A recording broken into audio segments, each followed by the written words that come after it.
ఐక్య విద్యార్థి సంఘాల ఆధ్వర్యంలో ఈ నెల 4న ఏపీ రాష్ట్ర వ్యాప్త బంద్ నిర్వహించనున్నట్లు ఎస్ఎఫ్ఐ రాష్ట్ర కార్యదర్శి అశోక్ తెలిపారు.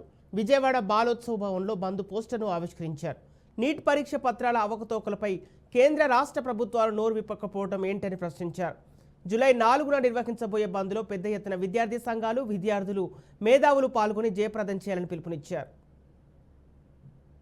ఐఎస్ఎఫ్ అఖిల భారత విద్యార్థి సమాఖ్య ఏఎస్ఎఫ్ రాష్ట్ర కోశాధికారి ఈ నెల 4వ తారీఖున దేశవ్యాప్తంగా కూడా విద్యా సంస్థలకి బంద్కు పిలిపిని చెప్పి విద్యార్థి సంఘాల ఐక్య కార్యాచరణతో ఈరోజు ముందుకు రావడం జరిగింది.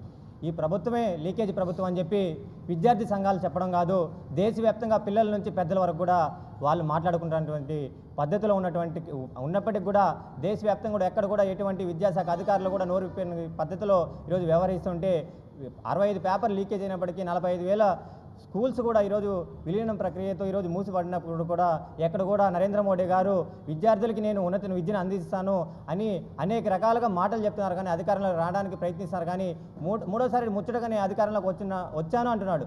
ఎక్కడ వచ్చారని చెప్పి మేము ఈ సందర్భంగా అడుగుతున్నాం. మీరు రాష్ట్రం నుంచి అన్ని రాష్ట్రాల నుంచి మీరు అలయన్స్లో వాళ్ళ పొత్తులతో వాళ్ళు బలపరిస్తే మీరు గెలిచారు, కానీ మూడోసారి ముఖ్యంగా ముచ్చటగా మీరు ప్రధానమంత్రి అయినారు, కానీ మీరు ముఖ్యంగా చూస్తుంటే మీరు ఓడిపోయినారు.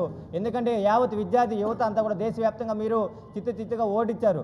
అంతేకాకుండా కేంద్రంలో అక్కడ ఉన్నటువంటి ఎన్టీఏ విద్యా సంస్థ 65 పేపర్ లీకేజ్ అయినప్పటికీ నీట్ నెట్ క్వాలిఫికేషన్ అయినటువంటి విద్యార్థులకి రిజల్ట్స్ ఉన్నటువంటి అనౌన్స్ చేసిన డేట్ కన్నా కూడా ముందస్తుగా విడుదల చేయడం, ఒకే సెంటర్లో 700 మార్కులకి వాళ్ళు అంతమంది ఒకే సెంటర్లో 7 మందికి మార్క్స్ ఒకటేగా రావడం అయినప్పటికీ